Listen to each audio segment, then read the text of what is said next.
इसी गांव में दिना नाम की एक विधवा औरत रहती थी। रहने के लिए छोटा सा घर था। 2 बच्चे थे, शायद एक 5 साल का और दूसरा 3 साल का होगा। दिना का पति बहुत मेहनती था। वो दिना को किसी चीज की कमी महसूस नहीं होने देता था या कैसी भी हालतों में साथ नहीं छोड़ता था। कैसी भी परिस्थिति हो, दोनों साथ मिलकर सामना करते थे। पर कौन जाने किस पर कौन सा अनर्थ कब आ जाए। दिना के जीवन में ऐसी घटना घटी कि उसी घटना ने दिना के पति को दिना से छीन लिया। दिना को पति के गुजरने के बाद ऐसा लगने लगा कि मैं जिंदा तो हूँ, पर मुझ में जान नहीं है। परिवार चलाने के लिए अब दूसरा कोई नहीं था सिवाय दिना के, इसलिए कैसे भी करके दिना ने अपने बच्चों के खातिर खुद को उस दुख से अलग किया। कुछ दिन बाद घर में जो था वो समाप्त हो गया। अब खुद क्या खाए और अपने छोटे बच्चों को क्या खिलाएं, ये समस्या उसके सामने खड़ी हो गई। बच्चों के लिए दिना को अभी कुछ काम करना ही था।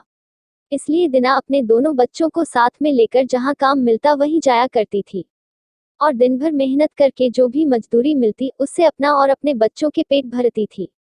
ऐसा ही समय बीतता गया और चलता रहा। लेकिन एक दिन दिना को शरीर में थोड़ी कमजोरी महसूस होने लगी। फिर भी वह काम पर गई। ऐसे ही 2-3 दिन दिना काम पर जाती रही, लेकिन उसकी शरीर की कमजोरी कुछ ठीक नहीं हो रही थी, बल्कि और बढ़ती जा रही थी। ऐसे में काम पर जाना दिना के लिए कठिन हो गया। दिना बहुत चिंतित रहने लगी, अगर काम पर नहीं गई तो मेरे बच्चे भूखे मर जाएंगे। उसी चिंता ने दिना को और कमजोर कर दिया, इतनी कमजोर कि उठने बैठने के लिए लकड़ी का सहारा लेना पड़ता था। इस कारण उसके बच्चे भूखे मर रहे थे। खाने को कुछ न मिलने के कारण और अपने बच्चों को भूखे मरते देखकर वह लकड़ी की सहायता से आज यहाँ से कुछ मांगा तो अगले दिन दूसरी ओर से कुछ मांग के अपने बच्चों को खिलाती, पर खुद भूखी सो जाती थी। ऐसे ही एक दिन वह खुद जा न सकती थी, इसलिए अपने बच्चों को समझा के खाने के लिए कुछ मांगने के लिए गांव में भेज देती है। कुछ समय बाद बच्चे 2 चपाती और थोड़ी सी सब्जी लेकर लौटते हैं।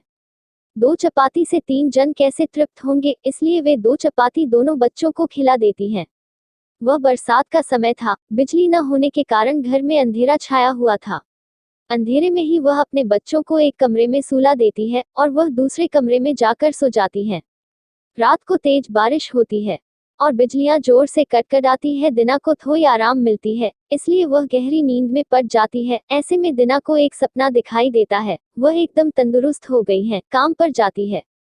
वह सोचती है, अपने बच्चों को काफी समय से अच्छा खिलाया नहीं, इसलिए वह अपने बच्चों के लिए चविष्ट खाना बनाती है। बाद में अपने बच्चे और वह साथ में बैठकर खाना खाकर सो जाते हैं। आगे सपने में दिना ने देखा, उसके बच्चे जिस कमरे में सोए हुए थे उस कमरे का छत गिरकर उनके दोनों बच्चे मर जाते हैं।